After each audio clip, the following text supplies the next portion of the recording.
Everyone, নতুন একটা ব্লগে নতুন একটা দিনে তোমাদের সবাইকে স্বাগত। কীরকম আছো তোমরা সবাই? তো আজকে হলো উল্টো রথের পরের দিন, আর আজকে আরও একটা নতুন দিন স্টার্ট করছি।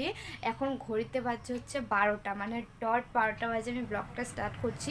এই এতক্ষণ থেকে না আমি ওই উল্টো রথের ব্লগটাই এডিট করছিলাম। তো উল্টো রথের ব্লগটা হয়তো একদিন পরে যাবে, কেন কি উল্টো রথের প্রত্যেকটা ক্লিপসেই আমাকে ভয়েস ওভার করে দিতে হয়েছে। তো যাই হোক, আজকের প্ল্যান কি আছে, আজকে মেনলি ভেবেছি যাব আমরা 3 বান্ধবীতে মিলে একটুখানি এদিক ওদিক ঘুরতে। তো এখনও না আমি শিওর না কি কেউ যাবে কি যাবে না, কেন কি প্ল্যানটা কালকে হয়েছিল। তো কালকে তো সবাই এগ্রি ছিল, বাট কেউ কনফার্ম ছিল না। আর এখনও সকাল থেকে আমি ফোনে কাউকেই পাচ্ছি না। তো জানি না কি হবে কি না। যদি হয় তাহলে তো তোমরা ব্লগটা দেখতেই পারছো, আর যদি না হয় তাহলে আর ব্লগটা দেখতে পাবে না।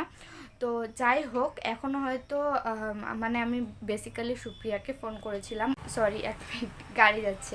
সুপ্রিয়াই বেসিক্যালি বললো যে চল ঘুরে আসি গিয়ে। আর ওই বান্ধবী কালকে মেলাতে এসেছিলো, তো ওর সাথে মেলাতেই দেখা হয়েছে, সেই কারণেই আরও আমি বললাম ঠিক আছে যাওয়াই যায়। আর আমি না সেই যে লাস্ট এক্সাম দিয়ে বাড়িতে এসেছি, তারপরে একদিন জাস্ট বেরিয়েছিলাম দিদাকে ডক্টর দেখানোর জন্য। ওই ব্লগটা এখনও হয়তো শেয়ার করা হয়নি, কবে শেয়ার করবো আমি তাও জানি না। তো সেদিন শুধু গেছি ডক্টরের চেম্বারে, ডক্টর দেখিয়েছি, বেরিয়ে এসে শুধু দিদাকে মামা বাড়িতে ছেড়েছি, চলে এসেছি। তো তখন থেকে না আমি বাড়িতেই বসা। আর সবসময় বাড়িতে থাকলে কেমন একটা ফ্রাস্ট্রেটেড ফিল হয়। তো দু একদিন পর পর বেরোলে খুব ভালো লাগে আর কি। তো বাজারের ওই সাইডটায় যাইনি, তারপরে আর হয়তো যাব আজকে যদি হয়। জাস্ট আমি ইন্ট্রোটা এখন শ্যুট করে রাখলাম। আর আজকে আমাদের বাড়িতে না মেশো আসার কথা, মানে শিলিগুড়ির মেশো আসার কথা।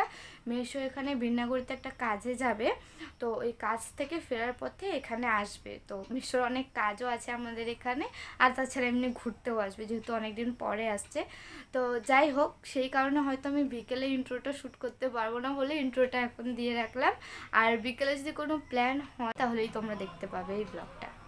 তো চলো আজকের ব্লগটাকে এখান থেকে স্টার্ট করা যাক। তো এই দেখো, আমি দুপুরবেলা স্নান টান করে গোপাল সেবা দিয়ে নিলাম, গোপুকে আগে দিয়ে নিলাম, কেন কি মা না ওদিকে রান্না বাড়িতে ব্যস্ত। তো কখন মায়ের হবে তবে মা স্নান করে দেবে, ওই ভরসায় না থেকে আমি যেহেতু স্নান করেছি তো আমি দিয়ে দিলাম। তোমাদের বললাম না মেশো আসবে, এই দেখো মেশো এসে স্নান টান করে ফ্রেশ হলো, আর বাবাও এসে গেছে। এত গরম ছিল না, সবাই খালি গায়ে ছিল, গল্প করছিল। তো এদিকে মা, আমরা একটু গোল টেবিল মতো মিটিং করছিলাম। আর কি নিয়ে গল্প হচ্ছিল সেগুলো যদি এক্সিকিউট হয় ডেফিনেটলি তোমরা আমার ব্লগেতে দেখতে পারবে। তো ওইগুলো এখনই বলছি না, আগে সবটা হোক তারপরেই বলবো আমি ব্লগেতে। তো এই দেখো, আমাদের মিক্সার মেশিনটা না অনেক জোরে জোরে আওয়াজ করছিল। মেশো আবার এই মিক্সার মেশিন, তারপর আয়রন এগুলো ঠিক করতে পারে, তো সেই কারণে মেশোকে একটু দেখালাম, তেল মোবিল টোবিল দিল। তো আজকে লাঞ্চের মেনুতে হয়েছিল পটল আর কাঁকরোল ভাজা, সঙ্গে ডাল, একটা বড়া, আর হচ্ছে এখানে চিকেন, দেশি মুরগির মাংস, আর এই হচ্ছে কচু বাটা। বড়াটা আমি দেখাতে ভুলে গেছি, এখানে ছিল না তো তাই দেখানো হয়। আমরা খেতে বসার আগে মা এই সমস্ত কিছু প্যাক করে দিল। আমাদের ক্ষেতের পাট শাক, কাঁঠালের বীজ, একটুখানি আচার। আমার দাদা না খুব আচার খেতে ভালোবাসে, পছন্দ করে, তো ওর জন্য দিয়ে দিল। শিলিগুড়িতে না মানেরা সবকিছু কিনে খায়, কাঁঠালের বীজও কিনে খায়, পাট শাকও কিনে খায়, তো সেই কারণে আমাদের এখানে ছিলই। আর মেশো মেনলি কাঁঠালের বীজ নিতেই এসেছিল। তো গুড ইভিনিং এভরিওয়ান, তোমাদের যে প্ল্যানিংয়ের কথা বললাম, ও হ্যাঁ তার আগে বলে নিই, মেশো একটু আগেই চলে গেছে, মানে আমরা যখন খেতে বসেছিলাম তখন মেশো বেরিয়ে গেছে। মেশো আবার শিলিগুড়ি আজকে যাবে, শিলিগুড়ি থেকেও বাগডোগরা, মানে 2-3 ঘন্টা রাখবে এখান থেকে যেতে। সেই কারণে আগে আগে বেরিয়ে গেল যাতে সন্ধ্যের মধ্যে পৌঁছে যায়। তো সেই কারণে আর খেতে একটুখানি রেস্টই করছিলাম। তোমাদের সকালবেলা যে প্ল্যানিংয়ের কথা বলছিলাম সেই প্ল্যানিংটা হয়েছে ফাইনালি। তো এখন এই যে রেডি হয়ে গেছি, বেরোচ্ছি। তো চলো তোমরা দেখতেই পারবে কি কি হয়, কোথায় কোথায় যাই, কি করি। কোনো প্ল্যান নেই, কোনো প্ল্যান নেই, জাস্ট 3 বান্ধবীতে মিলে বেরোচ্ছি। কোথায় যাব কি করবো সবটাই ওই বেরিয়ে হয়ে যাবে আর কি। তো চলো এখন যাই। তো আমি এখন প্রথমে যাব সুপ্রিয়াদের বাড়িতে, মানে টোটো করেই যাব, একবারে ওকে উঠিয়ে নিয়ে তারপরে বাজারে যাব। চলো বেরিয়ে পড়লাম। এই দেখো কি রৌদ্র, 5টা বাজে এখন, কে বলবে দেখো কি অবস্থা।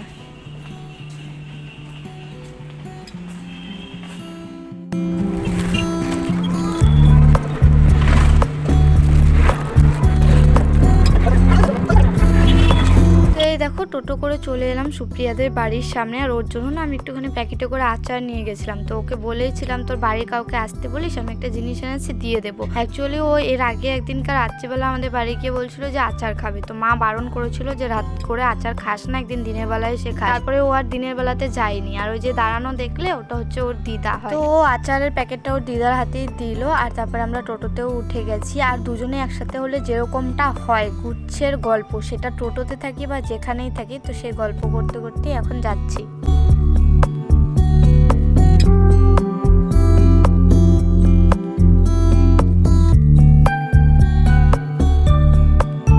এই যে আমাদের থার্ড আদমি বাজারে কুড়ায় পাইছে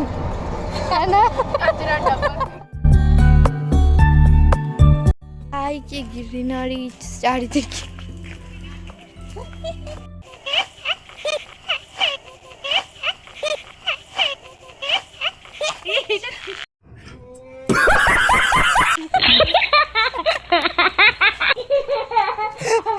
কতরা ভাই শিলিগুড়িতে ছিলাম আমি, কারো একজনের জন্য আমার মুড খুব খারাপ ছিল।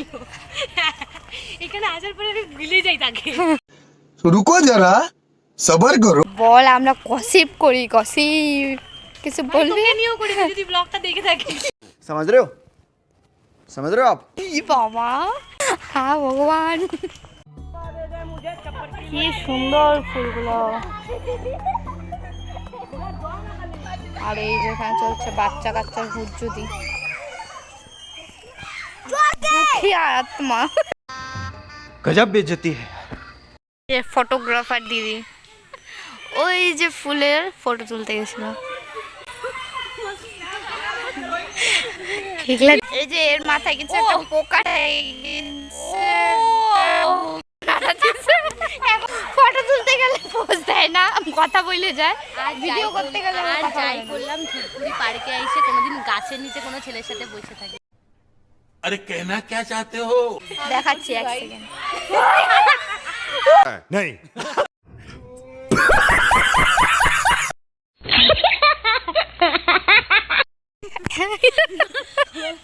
বল বল না বল, বলবো না আর। এই পানা পুকুর বলে ধাক্কা মাইরে ও জামা কাপড় কিনে দিই, তোকে দেই এখন। नहीं কিনে দিবি তো? বল কিনে দিবি না। शाबाश बेटा।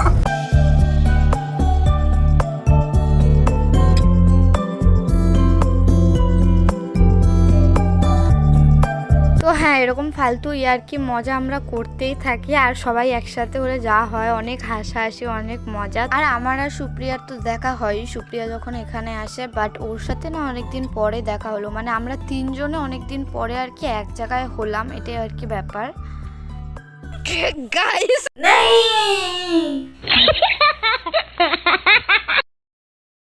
এই দেখো গাইস ফুল চুরি করতেছে। रुको जरा सबर करो। তোর কাছে যদি এখন ফাইন নাই কি করবি বল? টাকা নাই, ও টাকা নাই। गजब बेइज्जती है। কত সেলিব্রিটি দুইটা ক্যামেরা ওঠে, আমার ওয়াকাট ফিল হয়। সেলিব্রিটি মানুষ এই দেখো, এদিকে একটা ক্যামেরা ওইদিকে একটা ক্যামেরা। আর এই যে এটা সুপ্রিয়ার ভাড়া করা সিট, যেখানে দুইজন বসেছিল ও ভাগাই দিল।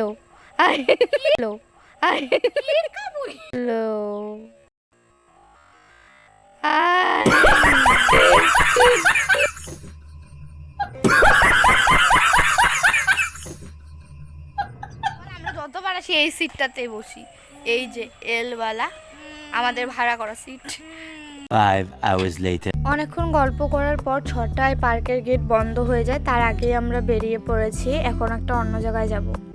তো এই যে ওইখান থেকে বেরিয়ে আমরা এখন আসলাম এই গোল্ডেন প্যালেসে, যেখানে আমরা অ্যাজ ইউজুয়াল আসি। এই যে টোটো থেকে নামলাম এখনই, এখানে খুচরা নিয়ে ঝামেলা হচ্ছে।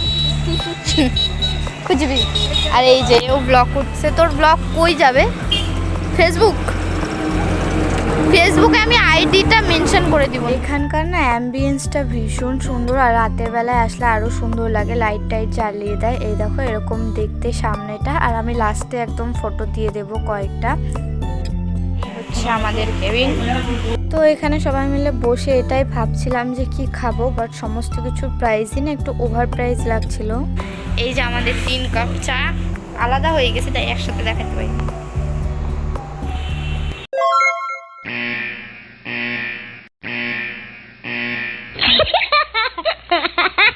এই দেখো এটা হচ্ছে সুপ্রিয়ার চা, এটা আমার চা, আমার চা নেই। এটা হচ্ছে শুক্লা চা। আমার চায়ে তো থাকতে থাকতে ঠান্ডা হয়ে সর পড়ে গেছে। আর এর খাওয়াও শেষ পাই। তো আমরা ওখান থেকে সির্ফ চা খেয়ে বেরিয়ে এসেছি, আর তার উল্টো দিকেই না এরকম একটা ক্যাফে ছিল, মানে সেমই একটা ক্যাফে ছিল। তো ওখানে এলাম। এখানে অ্যাকচুয়ালি না আমি কখনো আসিনি, তো সেই কারণে বললাম যে চল ওখানে একটুখানি ঘুরে আসি। আর এখানে এসেও কিছু না খেয়ে শুধু ঘুরে বেরিয়ে যাবো কিরকম একটা ব্যাপার। এখানে এসে এরা আবার চা খাচ্ছে। চা প্রেমী এদেরকেই বলে। তো সেই জন্যই বেসিক্যালি ওরা দুজন চা নিয়েছিল, আর এত গরম পড়েছিল না কিছু আর খেতে ইচ্ছে করছিল না। তো ওখান থেকেও চা খেয়ে কিছুক্ষণের মধ্যেই বেরিয়ে গেছি। তো চলো আজকের ব্লগটা কীরকম লাগলো অবশ্যই কমেন্ট করে জানিও। ভালো লেগে থাকলে লাইক করো, কমেন্ট করো, শেয়ার করো, সাবস্ক্রাইব করতে ভুলো না। দেখা হচ্ছে নেক্সট টাইম নতুন ব্লগে। এটা ছোটো মোটো একটা গার্লস ডে আউটিং ছিল বলতে পারো। তো হ্যাঁ অবশ্যই জানিও কীরকম লাগলো। আমার চা ঠান্ডা হচ্ছে।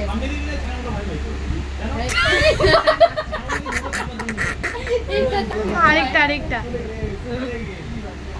এটা আসতে